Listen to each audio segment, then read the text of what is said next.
Bonsoir, tout le monde, ça dépend de l'heure où vous nous recevez. Et je vais essayer de faire une petite vidéo ce matin pour montrer ou pour donner quelques astuces aux nouveaux entrepreneurs africains. Tu es en Afrique, tu es entrepreneur, tu es jeune entrepreneur ou tu envisages de se lancer dans l'entrepreneuriat, alors cette vidéo est à toi. Ce que je voudrais vous faire savoir, c'est que en Afrique, il y a certaines choses que si vous ne savez pas faire, votre entreprise, ça ne va même pas durer une semaine. La première des choses, par exemple, c'est que tu ouvres une entreprise en Afrique, une semaine, 2 semaines plus tard, voilà le cousin qui vient et qui dit, grand frère, tu sais, j'ai terminé mes études, je n'ai pas encore de boulot, je veux que tu me prends dans ton boulot, dans ton entreprise, je vais te faire ceci, je vais faire ceci, je vais faire cela. Tu lui as dit, d'accord, j'ai écouté, je vais réfléchir, voir. Le soir, c'est son papa qui est revenu. Le lendemain matin, c'est sa maman.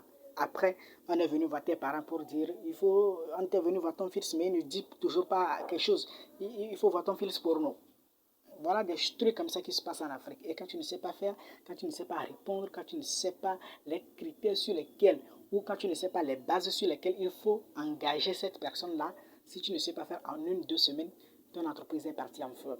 Maintenant, qu'est-ce qu'il faut faire lorsque vous êtes dans cette situation-là? Il faut d'abord savoir que quoi? On ne crée pas une entreprise pour perdre. On ne crée pas une entreprise pour perdre.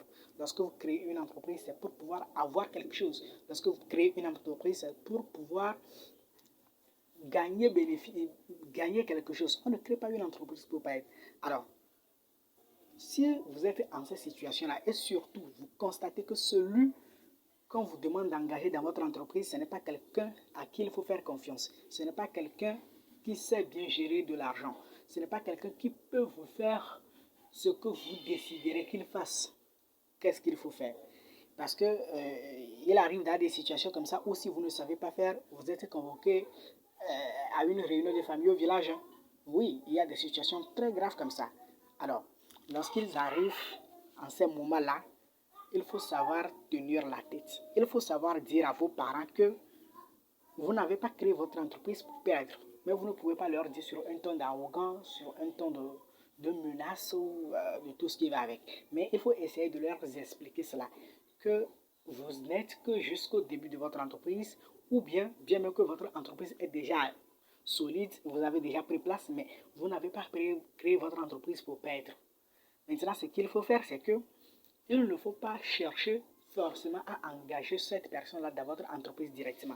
Tu vas le dire, fais-moi une promesse. Je vais t'engager, je vais te faire l'affaire ici, on va t'engager ici. Tu vas aller faire ce que tu veux faire ici. Même si c'est stage, tu vas aller faire ici.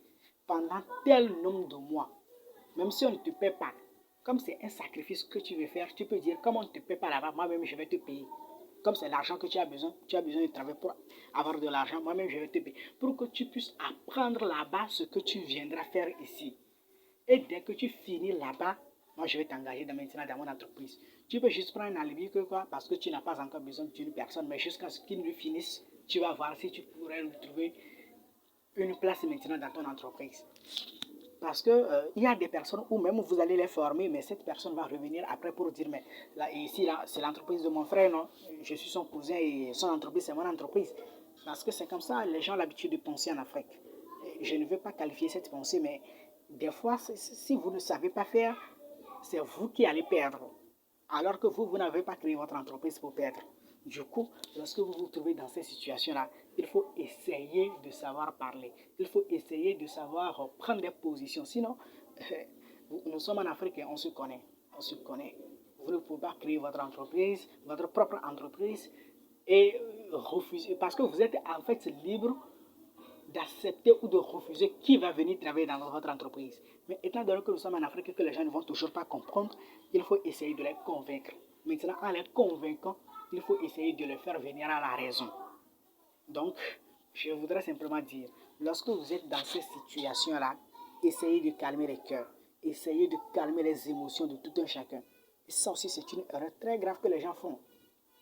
Ne laissez jamais l'émotion prendre la tête lorsque vous voulez prendre des décisions dans votre entreprise. C'est très dangereux, c'est très mauvais.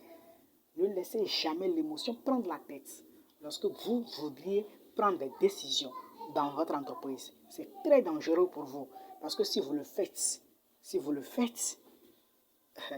en tout cas, à la fin, vous n'arrivez qu'à s'en prendre à vous-même. Parce que si l'émotion prend la tête de tout ce que vous faites tout sans savoir le pourquoi vous le faites. Parce que quoi, il faut faire plaisir à telle personne, vous le faites. Parce qu'il faut faire plaisir à tel cousin, à tel frère, à tel parent, à tel ami. Il faut faire plaisir à telle personne, vous le faites. Alors que ce n'est pas ça. L'entrepreneuriat, ce n'est pas ça. Quand on dit lorsque vous êtes son propre patron, vous êtes libre, mais c'est faux. Vous êtes votre propre patron, vous n'êtes pas libre mentalement. Hein. Il faut savoir être calé dans la tête. Voilà pourquoi l'entrepreneuriat, le fait de se lancer dans l'entrepreneuriat, partent toujours par des formations, partent toujours par des principes, des valeurs de base pour pouvoir caler votre esprit, pour que votre esprit puisse être tranquille lorsque vous voulez prendre des décisions. Alors, je reviens toujours à ma question de départ. Lorsque vous êtes dans cette situation-là, ne laissez pas l'émotion prendre la tête de vos décisions. Restez toujours au top et essayez de mettre tout le monde dans un niveau où ils peuvent vous comprendre. Ne vous fâchez pas contre eux parce que ce n'est pas en fait dans leur domaine. Eux ne savent pas ce qu'ils font. Donc, n'essayez même pas de vous fâcher. Essayez de les comprendre et essayez aussi de les amener à te comprendre.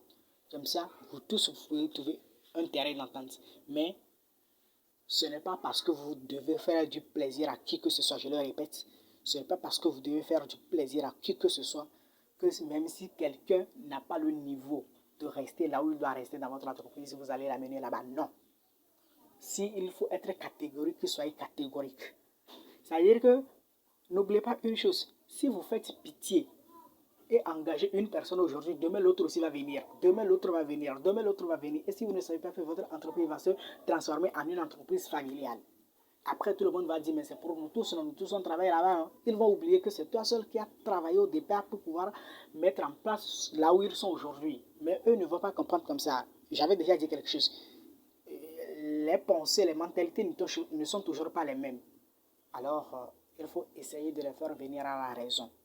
Il faut essayer de les convaincre. Ne chercher toujours pas à les vaincre, mais les convaincre pour qu'ils puissent te comprendre. Parce que eux, ils ne savent pas ce qu'ils font. Ils sont là simplement à cause de l'argent. Lorsque ça a commencé, ils ne savent pas comment ça a commencé. Ils ne savent pas avec combien de francs ça a commencé. Mais aujourd'hui, ça brille. Tout le monde veut venir manger. Aujourd'hui, il y a l'argent. Tout le monde veut venir. Alors, ne laissez pas votre émotion prendre le dessus. Lorsque vous devrez être catégorique, soyez catégorique. Il faut le faire comprendre. Si le cousin, le frère, l'ami avec qui vous devriez aider doit passer par les formations, n'hésitez pas, dites-lui, va passer d'abord par les formations. Si vous avez les moyens, mais aidez-lui à avoir les formations. Là, si vous n'avez pas les moyens, dites-lui, vous n'avez pas encore les moyens, mais il faut commencer. Après, je vais voir ce que je peux faire pour toi. En tout pour tout, vous n'êtes pas obligé quand même de l'aider. Hein. Vous êtes libre de l'aider ou pas. Il faut qu'il comprenne ça. Alors, c'est juste ce que j'ai à vous dire matin parce que je n'ai pas beaucoup de temps. Je vais revenir après. Bonne suite de la journée à vous tous et à toutes.